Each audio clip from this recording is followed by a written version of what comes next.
Yes. Because everything that goes on a football field, everything that goes on a basketball court would be illegal if it happened anywhere else. So right. you can't hit someone. You can't box somebody out in a grocery store. You can't. Yeah. It's like you don't get to. Can't steal the ball. Yeah. All of this is illegal, but we have this controlled environment where they have to man up. These boys have to man up, and it's really fantastic. I think it's important, and it's because in that controlled environment, all these stories play out every game. All these narratives and all these micro narratives play out, and they have to incorporate all the lessons they've learned. And when I'm in a locker room, I'm referencing stories. I'm telling them stories. I'm telling them stories from scripture. I'm telling them stories from other athletes. I'm telling them stories from history, stories. Yep. The way you teach these guys how to comport themselves under stress and in hardship and when facing opposition is entirely narrative. And, it's like I give that to them and then tell them who to be, what characters we're going to be. And then we go try to beat them. And the next game we try again. And the next game we try again. Met a ghost of a king on the road when I first fell. Fire burning to my knees I fell. Met a ghost of a king on the road. Welcome to the pod. Welcome to SAS. Episode. Well, we stopped counting again. Episode over 100. Welcome to episode over 100. This is SAS 103. Not sassafras, just to be clear. This is SAS 103. We have, no more permission for sassafras. We might trademark it, but, and then use it. Yeah. So. Anyways, fun stuff. We start out with some small. Yeah, small town news. Back in the year was 2020. In a world. In a world. Cut for cut. Overrun by pandemic restrictions. One man. Gabriel Wrench. Gabriel Wrench was running for county commissioner. Yeah, so we had in September of 2020, during the height of COVID, our mayor was busily, he was granted emergency powers by the city council in a hilarious way. And then he started busily shutting everybody down, and he bankrupted, functionally bankrupted. She had to sell a locally owned gym downtown, and a lot of businesses had to change hands. People lost a lot in our little downtown economy. A bunch of people, of course, went to the pork. They went to the federal, the government. Yeah, the PIP loans. Is that yeah, they did that, and it's like, okay, whatever. It's hard to get off those though. It is really hard to get off those, but it's also the government was the one doing it to you. So there's I don't think there's like a big moral concern about in the same way that it kind of normally is. But anyway, we got popped and these stupid orders. My son was on the sidewalk talking to his cousin, and cops came around and said, "We're going to arrest you if you don't stand further apart." And my son said, "I'll be right here. You can." And they said, "If we drive around the block and you're still right here, we're going to arrest you." And he's like, "Go for it. I'll be right here with my cousin." They chickened out. Later, my son obviously was. They didn't come back. They did not come around the block. It was a very large block. He stood there waiting. But anyway, our church hosted a psalm sing protest in the parking lot of City Hall. I think 3 songs in the doxology. Right? Yeah. We're going to show up. We're going to sing. After work.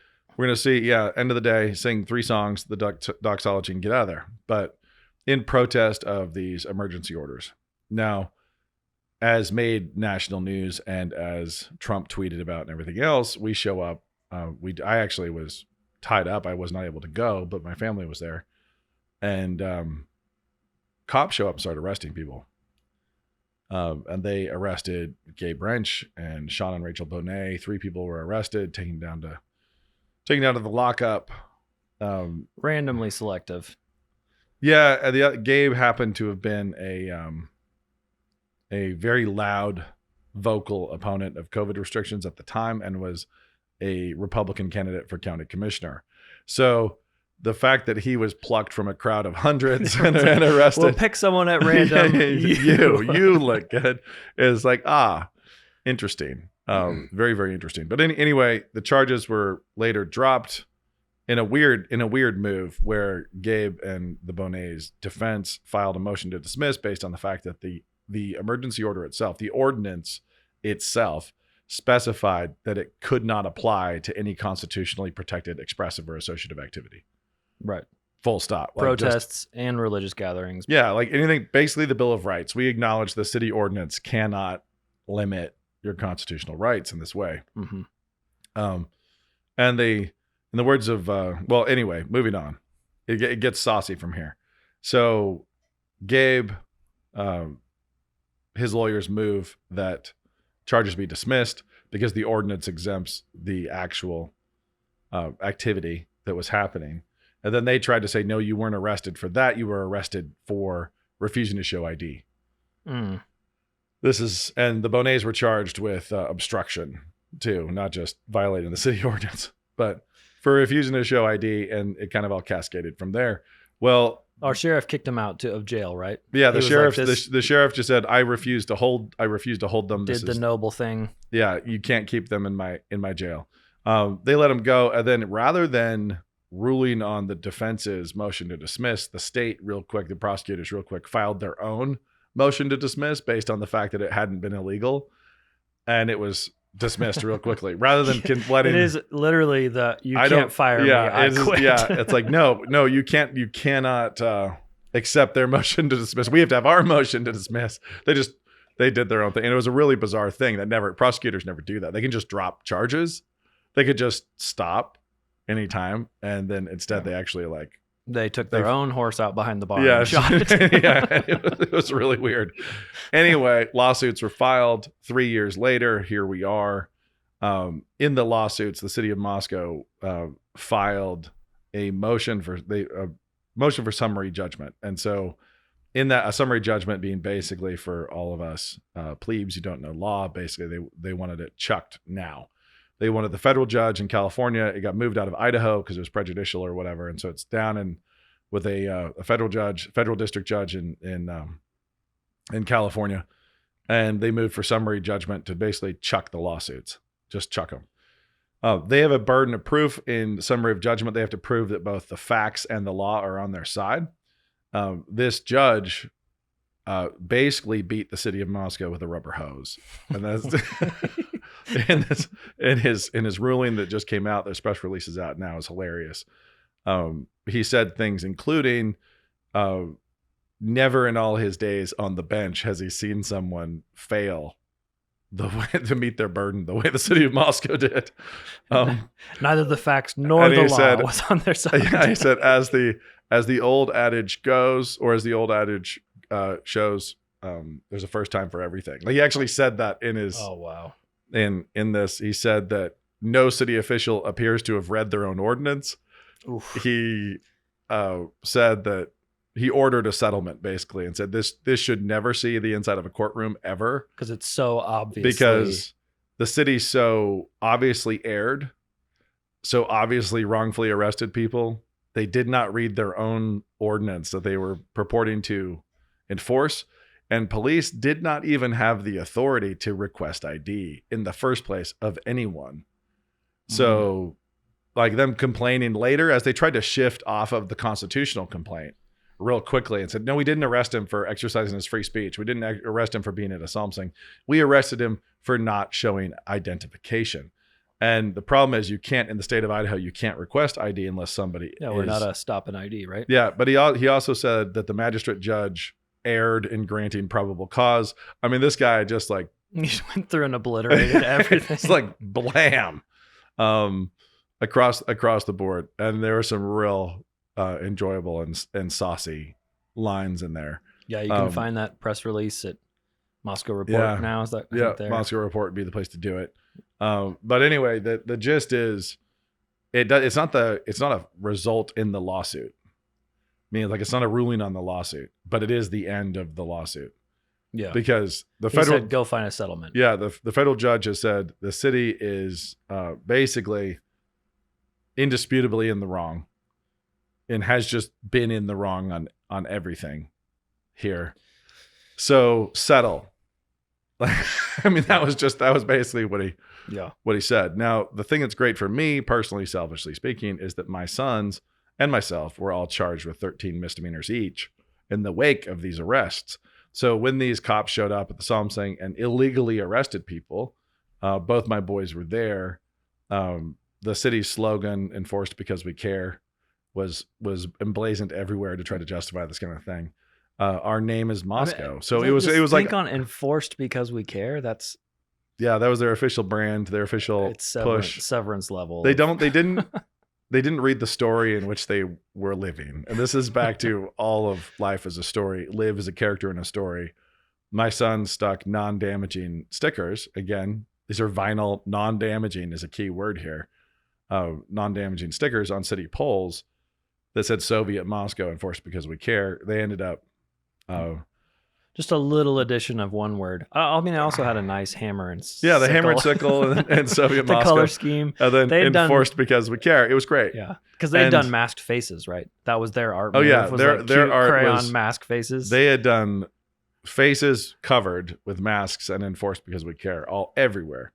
You could see their artist was struggling with how to make faces look cheerful while masked. Yeah. He tried like up and down eyelashes. It was funny. And so my boys went out and were protesting these arrests, and then they end up, up against a cop car in handcuffs on the sidewalk.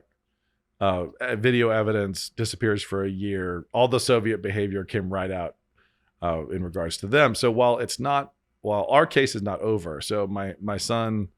Rory was convicted of one count of placing a sign or a flyer without permission, a charge that's never, ever, ever happened in the history of Moscow. To quote the judge. Yeah, in all his days on the bench. Never seen this. Charges against myself and against my other son were dropped, but Rory was convicted of one count. This was because he was not denying that he placed it. So in court, he was trying to say why he placed it. You want to talk about the First Amendment? None of that was really allowed.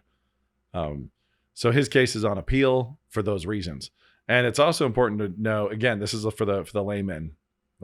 When you go to appeal, your case is not retried. So your case is not retried. The performance of the judge in your case is on trial. On appeal, the judge is on trial. And so her decisions to limit his allowable defense, to not allow the jury to see all the other signs and flyers, to not allow the jury to know how frequently this happens and how it's never been charged, to not allow First Amendment argumentation to the level we wanted, and so on. So that is all on appeal. That's on appeal right now in district court, and there will be oral arguments this month. And my two sons and myself all have a lawsuit going against the city of Moscow as well. But it's a really long slog. So this is a really encouraging brick in the road. It doesn't mean that we're going to win. It doesn't mean that we're going to successfully have the outcome we would like to see. But it is, because the fight is still real. But it is why we do it. Yeah, because I think it's an important part in the story. There's that part in the story where you feel very lonely. Oh yeah, right? the long walk. Yeah. Where many people think, especially as you're heading into D-knots, as you're getting Dark Night of the Soul stuff on, you could start to feel like there's nobody there. The end of Act 2. Yeah, you're never going to see. Yeah, why are we doing this? The number of people who have asked me and continue to ask me why we're doing this is because we really want to leave things better than we found them. Yeah. So 1 part sheer cussedness, 3 parts leave things better than they found. It might be 3 parts sheer cussedness, 1 part leave things better than you found them. But the gist is really, do you want to live in a town or a state or a country where you can be arrested for doing these things and be prosecuted for criticizing a local government? Yeah. And prosecuted for criticizing the local government, which a federal judge has now ruled was behaving illegally and unconstitutionally. And so that really, it helps us. It doesn't change the matter of law for my boys at all. It doesn't change, the issue of law, because they should have been allowed to protest government in our country under the Bill of Rights. They should have been allowed to protest government behavior, even if the government was behaving totally legally. The fact that the government was abusing its power and arresting people illegally and violating the Constitution, the fact that our city was doing that and a federal judge has now ruled that's what they were doing, and that's what my boys were protesting, that helps. Yeah. It helps. It helps that they were right on the law and the city was wrong on the law then. Yeah. And then now we have to sort out whether the city was suddenly correct in how they handled all of that around Stickergate. I mean, I think a bigger part too is just, do you have to follow the law when it is the law and you're the government and extenuating circumstances happen? Mm-hmm. And I think it does seem like there's many chances where politicians say, oh, but this big thing happened, so I don't have to do the thing that we agreed that we would do. Yep. Now that there's a situation, I shouldn't follow the covenant that we've made. Yeah, the executive order transcends the covenant because emergency. Or imagine, if you will, I'm totally hypothetical situation where the government might make a treaty with a tribe and then find gold on the reservation land. Say in hills that were black. And then be like, you know what? This here treaty, we're going to ignore that now because circumstances have changed. We thought we were giving you something of no value, and it turns out we gave you something that was quite valuable. So we need to change it now. Governments have always done this. Like they always, when they get to be the referee, and this is why the division of powers matters so much. When they get to be the referee and an active agent in the conflict, it is always bad. Yeah. It will always go badly, and it'll go badly for anyone. I don't care what color you are.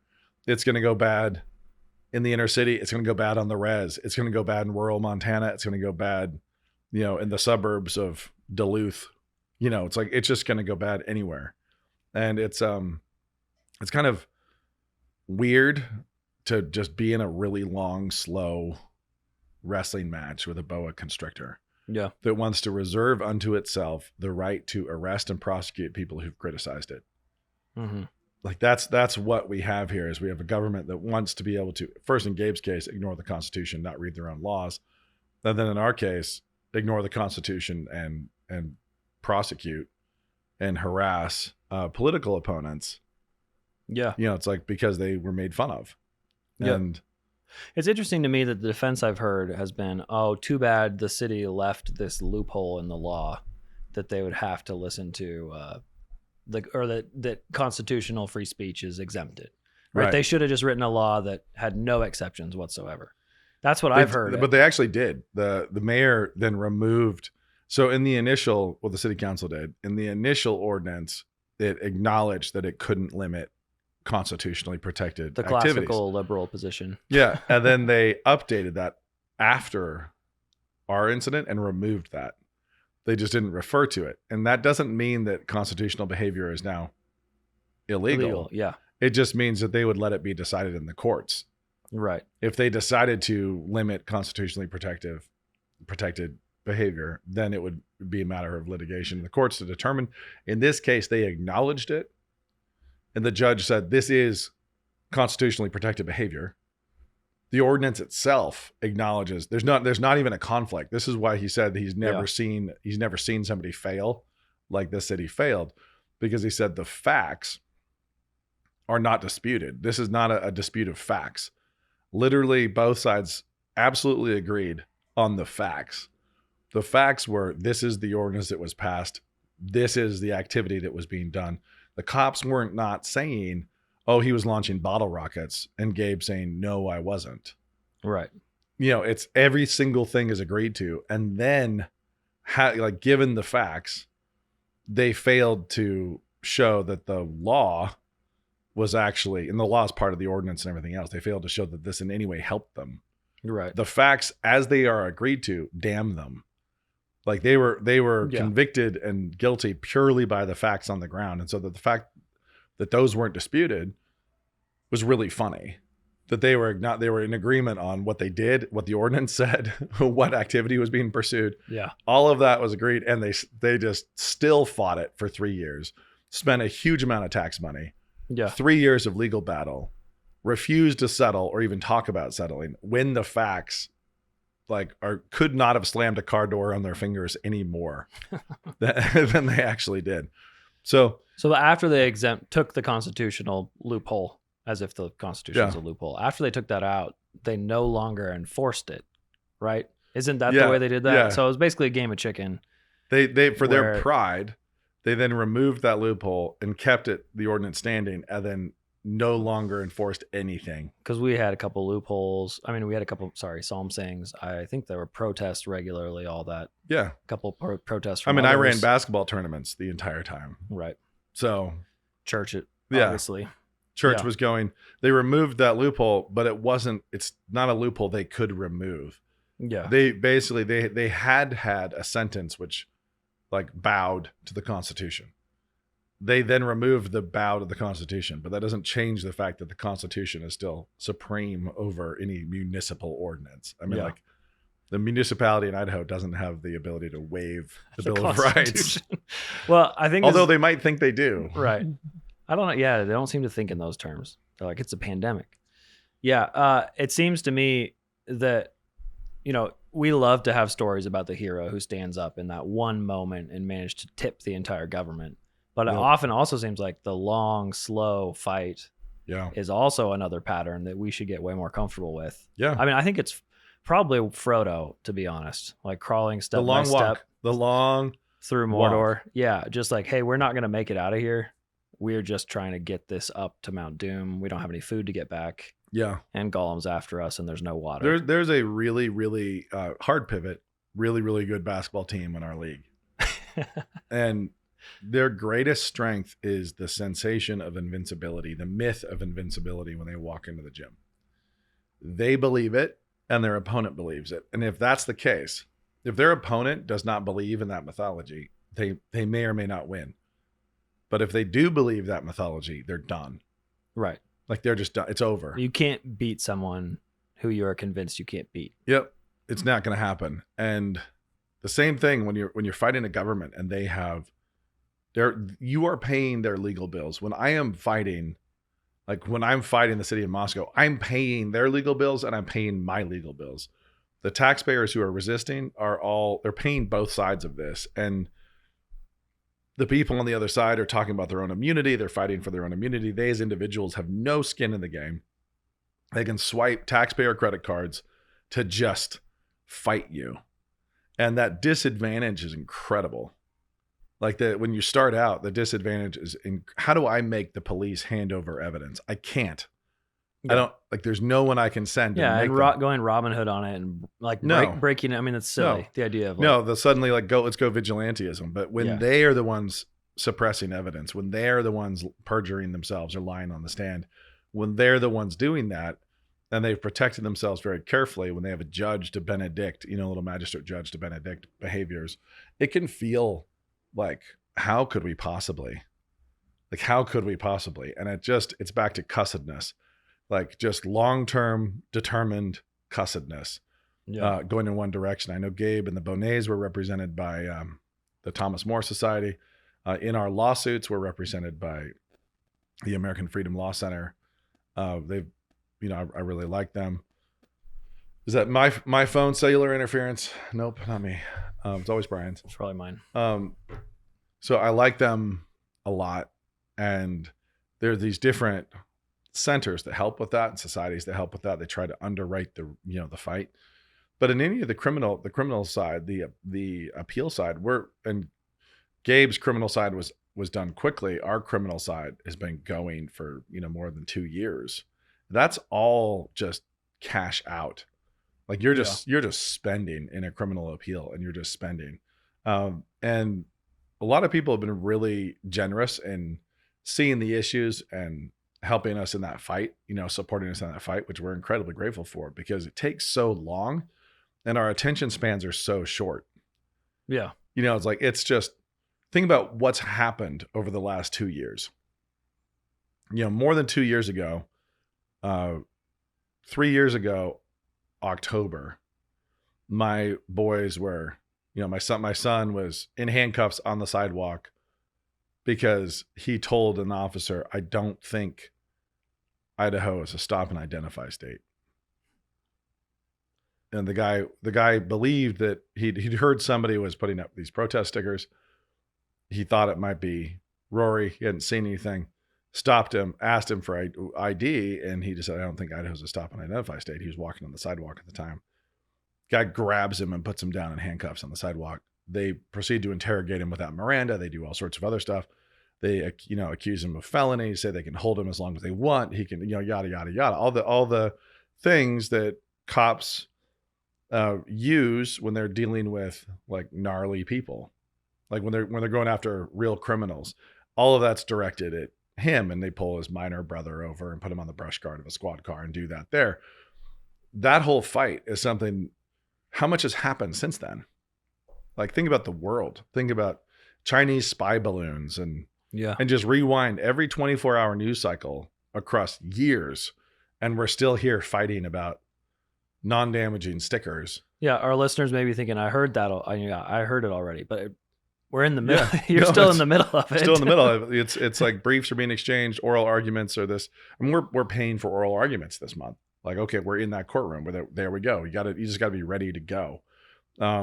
And the fact is, we have enough people, and this is part of just an expression of gratitude, who have a kind of a long-term vision. They've not lost awareness of it. And I'm really appreciative of that.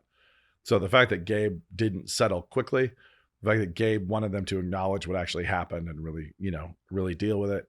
The fact that he just got this win in front of a federal judge is fantastic. Like, it shows progress, here we go, but we're not done. We can still lose. We're capable of losing. But it's really encouraging because it's also clear that we're very capable of winning. Also, we have different judges, and in California, nonetheless. Yeah, I think the guy, I don't remember how it goes. I think that he was originally nominated by Bush, and then I think that both Obama and Trump had different hands. According to, I don't know, I didn't research it myself, but had hands in placing him where he is currently. Judges matter. I've heard that. Yeah. So who we have, I don't know yet. I don't know. Yeah. I don't know who we have in our lawsuit or where. But it's funny. Now, how does all of this connect in any way to like what we normally talk about? Well, I think the idea of slow faithfulness, and that's been a regular theme. Yeah, but the way I think it does is living a story. There's a reason why I wasn't upset at my boys. Yeah. It's like they saw a moment.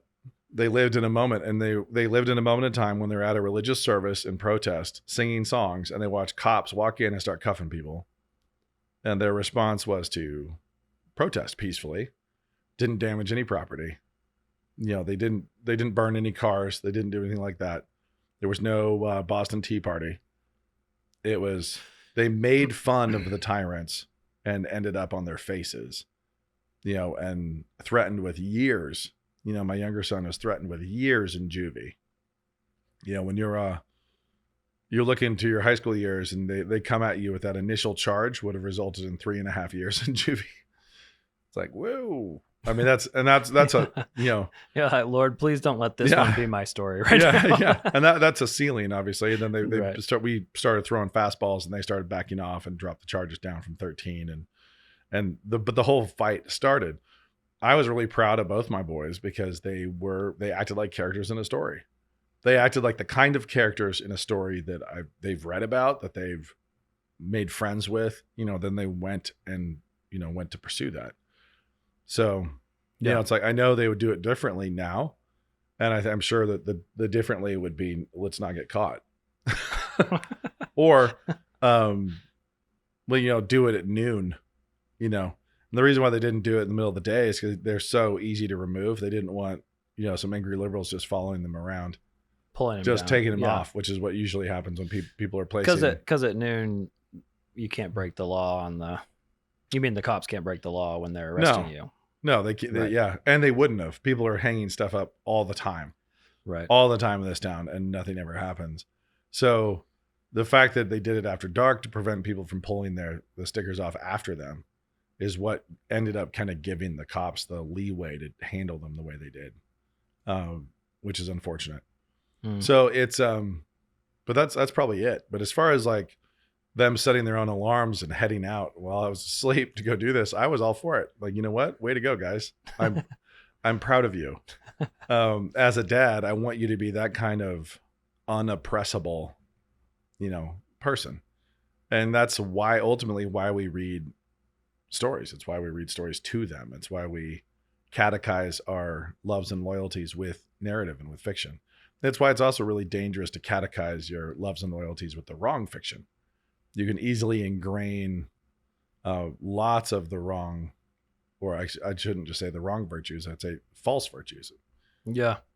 What kind of, I mean, what kind of false virtues are we thinking? I'm trying to think of examples of stories. We've talked about the ones who stand up to authority. I'm trying to think of the wrong we've actually ones. we've even talked about this before, and it's good to echo it. But think about survival as a virtue, like staying out of trouble as a virtue, right? You know, it's like those are like deeply ingrained underlying things. So even in something that's like hyperbolic and inflated, like Hunger Games, the fact that it is entirely powered by the virtue of survival. Yeah. You know, it's like the thing that drives the plot is all about survival. It's not like it's bad to survive, but heroes have to be willing to take it in the teeth. Yeah. Like they have to be willing to be the ones where, you know, it just doesn't matter. They're the ones willing to crawl through the mud, you know, to go low and do the big things. So, I mean, I'm thinking even of, you know, when you watch Harry Potter, for example, yeah, you know, he's often, every book he's doing something he was told not to do. Right. But I tend to be pretty sympathetic to Harry, especially. Yeah, but those are all bureaucratic. Right. Because it's bureaucratic rules, stuffy teachers. Yep. The rule following ones are the kids like Percy that end up totally welching under pressure. Yeah. And then you watch how J.K. Rowling now has become public enemy number one in the trans discussion, just for saying, not that I think trans women are bad, they just shouldn't be in a women's bathroom. Yeah. Right. Just the fact of that she's become public enemy number one makes me think she got the right lesson out of Harry Potter. Right. Like she's writing the right character. Yeah. With Harry's disobedience. It's kind of funny. They also just, Bethany Hamilton is the surfer who had her arm bitten off by a tiger shark in Hawaii. And then Soul Surfer was a movie made about her.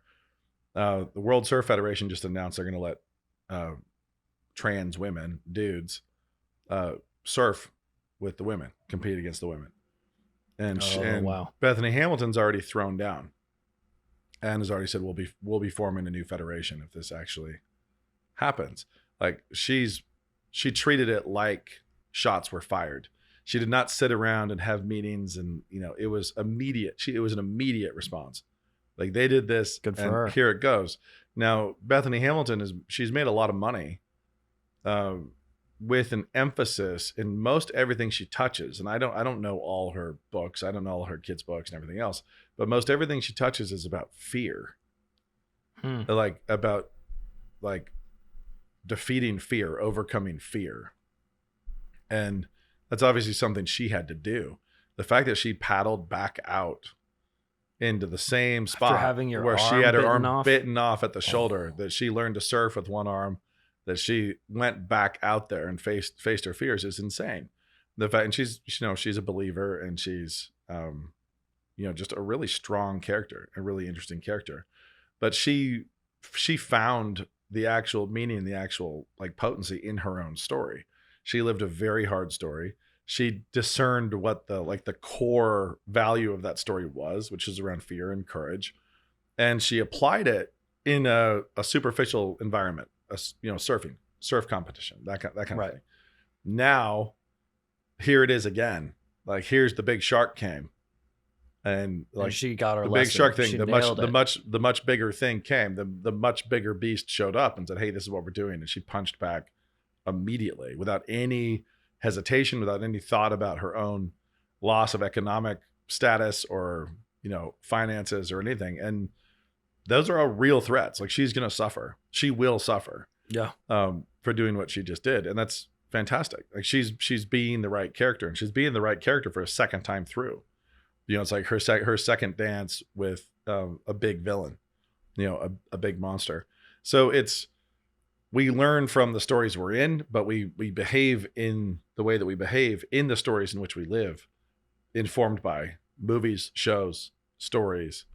This is why it's so important to tell the right stories.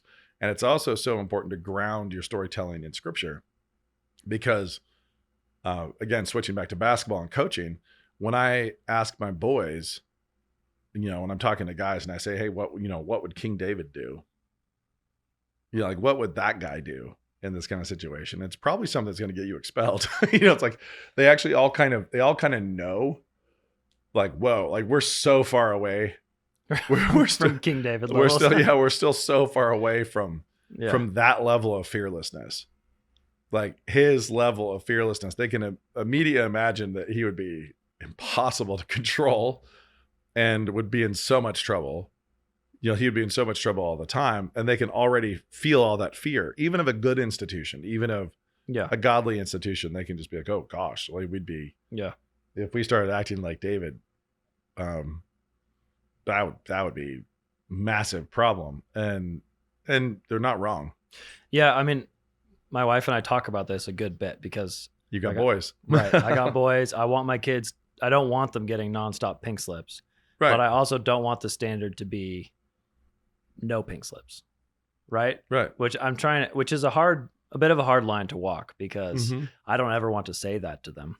I would rather have it communicated in other ways. But I don't know. How do you slavish compliance can be something you occasionally teach when you're just trying to get your kid to obey at school. Yeah. And how do you parent against that? I mean, I guess is it just story? Yeah. Like, yeah.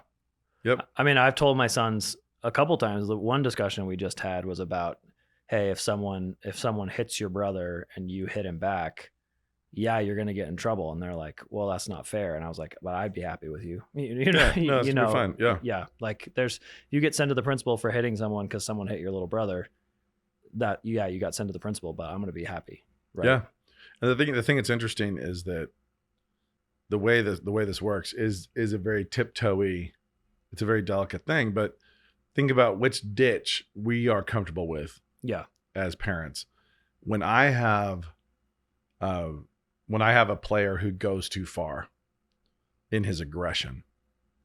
Okay. It's like if he goes too far in aggression on the court, and I've had that this year. If I have a player who goes too far, and then we're talking like gets angry or fouls too hard or I'm like being obnoxious to an opponent. Okay. Right. It's like, so if and I would say in this, like an opponent throws an elbow, hits him in the chest, throat, just goes at him, calls him a little beep, beep, beep. And, so you have that. Right. So when you're playing, when we go out there and I take a bunch of Christian boys, we go on the court and we battle teams that are coming from very different environs than ours. Deary. Yeah. Yeah, exactly. Yeah. And so I'm dealing with players who are, cussing them out in the halls, cussing them out every time. Like, there's no respect between play. There's no like, hey, we're all here to have fun and good game. It's like, it's just foul, and sometimes with intent to injure. And it's like we're out there to battle, and the guys are toughening up. When I have a player who responds to that with too much aggression, gotcha. Like, okay, let's say there's an aggressive response that would be appropriate, and there's an aggressive response that crosses the line. And I have a guy who goes too far. That is a much bigger deal for everyone in the church than when I have a guy who wets his pants and chickens out and abandons his teammates. Yeah. So, and if a guy like shuts his mouth, folds up, like the clamshell closes, he backs away, like literally physically walks away from the offense and stops moving and freezes and gets upright and is just scared.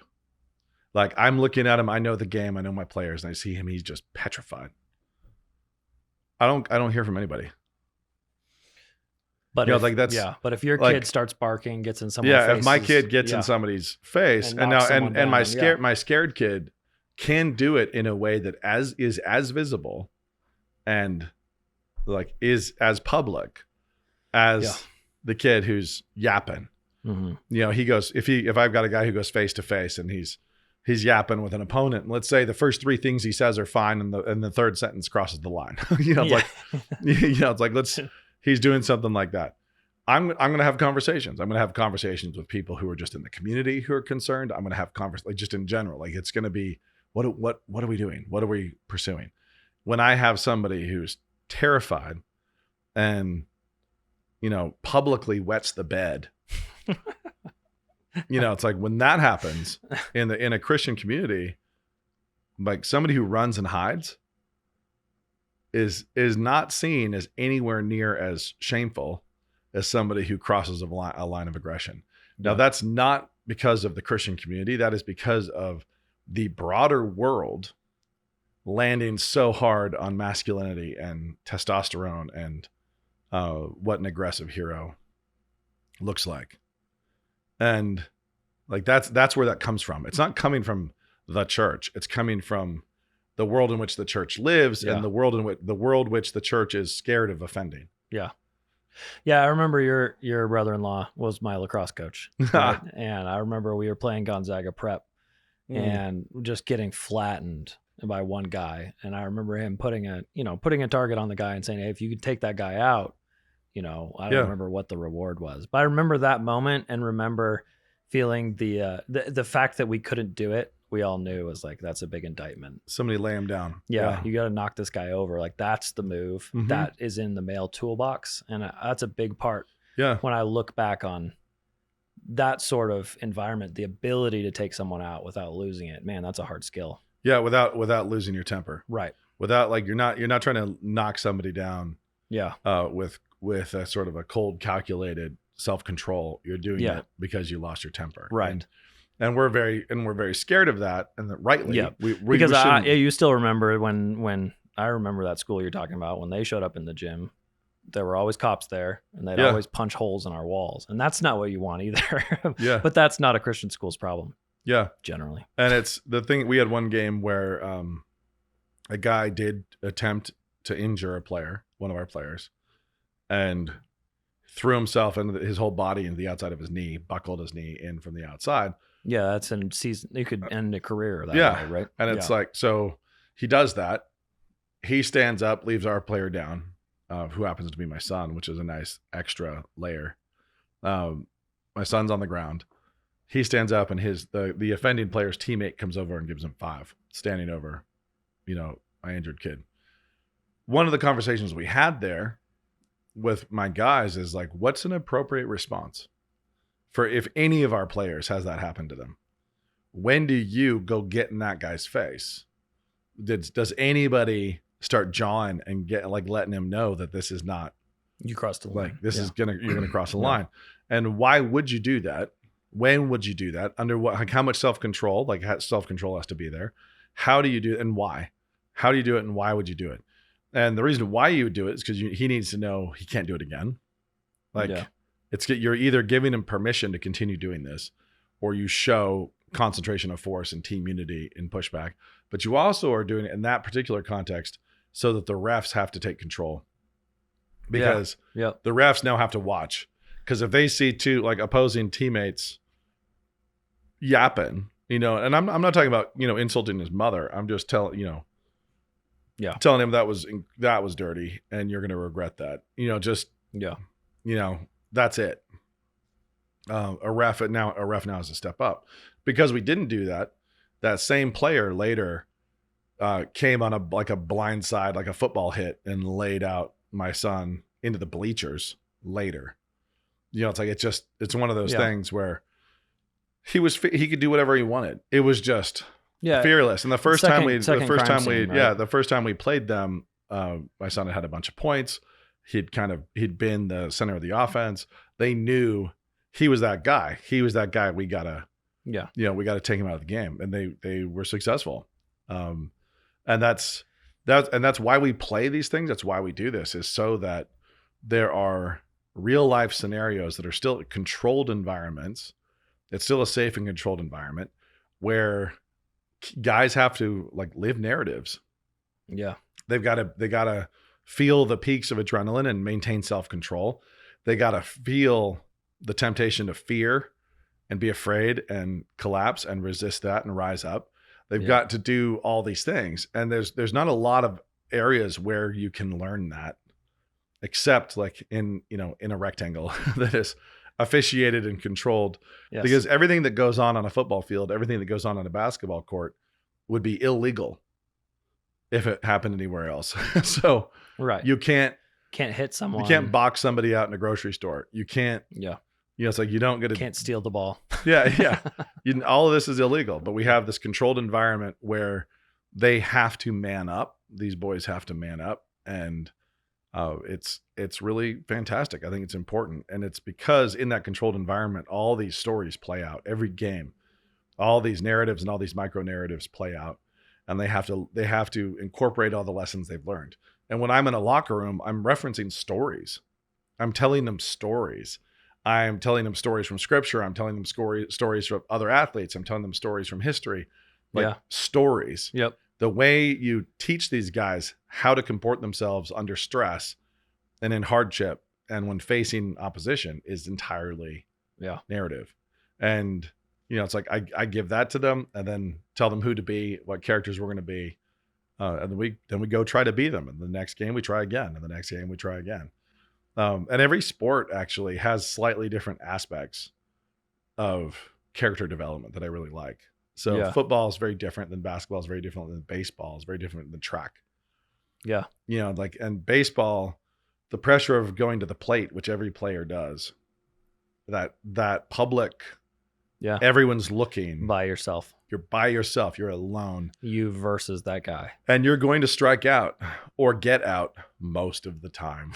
That's like the best players in the world are going to get out most of the time. Yeah. And that's fantastic. I mean, that is the closest thing in basketball is the free throw, but even that's just you in the rim. It's not a guy throwing something at you or brushing your back or, so football's I really got that team aspect and just the sheer physicality of it. Yeah. Yep. And also the way God made the world is hysterical in that the physics honors courage and brutally punishes cowardice. so the fact is, if you go into a hit and you hit that guy harder than he hits you, you don't really feel it. When you go into those impacts, like you are transferring force. Like a really big hit, you're gonna feel, but the majority, you're fighting over who's gonna feel this more. So when you come in, if you come in courageously with great form and you fly in high speed, and there's that impact, and he came in a little harder, a little stronger, a little faster, you're feeling all of it. Yeah, you're gonna buckle. He's gonna go right over the top of you. But if you ramp that up and you put all of the force into him, like it's funny because you'll see this two guys go through the same impact, right? Yeah. Blam. One of them's on his back and slow to get up, and the other one is up screaming and high-fiving his teammates. They both just went through the same car wreck. It's the same car wreck. But the way God made the world, the aggressor is like, it's like he gets given all the other guys' talents. It's like the aggressor is the one who actually hurt less. Mm-hmm. And the one who wussed out in that last microsecond and just flinched ends up making it so much worse for themselves. And when guys learn that, when there's a little toggle that shifts over there, where they learn that more aggression and more courage hurts less, it's wild. When you watch that start to really get in their bones, then you start to see guys who fly around. They really do. So, I mean, we've kind of wandered all over the place, but it is all one big piece. Right. It's like telling the right stories, telling the right stories, telling the right stories. It's like, well, I think that's why my sons set their alarm and went out at, in the wee hours to protest illegal arrests from a tyrannical city. It's why I'm telling stories in locker rooms. It's why I want guys playing sports on the court, on the field, so on. And so they can live stories. They can live and learn from these stories, incorporate stories. And then as they become adults, obviously they're always living. Every day they're living. Yeah. And it's probably time for that, your favorite metaphor of the balls of clay coming down needing to sculpt them all into mugs. Because it feels like sports gives you that, like nothing else. Like it does. So I do with, and I'm sure I've said this on this podcast, my conveyor belt of clay. I use it with my kids. I've used it with my wife. I use it with my team. You're standing at, God puts you at a conveyor belt. That is time. And these moments come by and they're just little mounds of wet clay. And you've got no time at all to make them into a mug. Like you have to, right now, go make it into a good mug. And the conveyor belt comes and you start messing with the mud and it's leaving. And you're like, man, I totally botched that. Like I just botched that completely. You don't have time to sit there and wallow. You don't have time at all to be sad about that mug, because the next one's going by. Like the next moment, the next day, the next afternoon, the next thing is floating by you, the next game. And so it's so easy when we screw up and when we fail to then like get sad and wallow. But in doing that, now we turn that failure into like 2 or 3x. Now multiple piles of wet clay just go whipping by. And so I've many times told my guys in the locker room, like, next mug, like we're just like, yeah, we're on to the next mug. It's the next mug. It's this one now. Yeah. It's like, it's this one, lock in, focus. The other thing that happens, and to be honest, it's only happened to us once in this basketball season, where we make a fantastic mug. Like, we've had a lot of great moments. The team has grown a ton. It's been really fun, but only one whole game. That was the perfect mug. Where we're like, yes. And then we watched it too. Just like we would watch a bad one, we watched the good one, and the next one, caught us in the teeth because we were like, that was so good. But do you remember and yesterday? Then it's like, but then there's this one now, and we're still looking down. It's like, look how great we did over there. Then boom, the next opponent kicks us in the face. And it's nice. It's like, it's how it works. So next up, I mean, for me, I've been next mugging on Stickergate for a long time. I'm really grateful that Gabe has hit this point where I think a settlement is just around the corner. I really do hope that we win on appeal for Rory, and then that we are looking at similar victory in the lawsuits. But it's, a lot of brawl between here and there still, but we're down for it. It's not 40 years in the wilderness. We never had to go that long. Yeah. It's just the plain of Gorgoroth. Yes. The dead marshes, however you want to view it. Whatever narratival reference you might need to make it make sense. Yes. But I think the moral of the story on this one is see the use of sports, shall we? And the real use of sports is narratival. Look we can make everything about stories. That's because it is. Here at SASF. That's why we named the podcast this. Alrighty. That's episode 103, was it? Yes. Finis. I wanted to take this special moment at the end of the SASF episode to tell you all, in case you've missed it, in case you've had your ears plugged, or in case, I don't know, you went and did something during this part, but the SASF Look at Moving Pictures Club, the Lamp Club, is happening now. What is it, you ask? Well, it's the Look at Moving Pictures Club, where we pick a video at the start of each month. You send in your questions as you watch the video, and at the end of the month, Nate and I will have the Moving Picture Club and discuss the video with your questions and talk about basically how we consume film. The link for subscribing to that is in the description. It is basically canonpress.com/SASF with no W's. I don't know why there's no W's. Anyways, that's the link for subscribing to get email notifications about the SASF Lamp Club. That's all I got for you. Met a ghost of a king on the road when I first fell. Fire burned.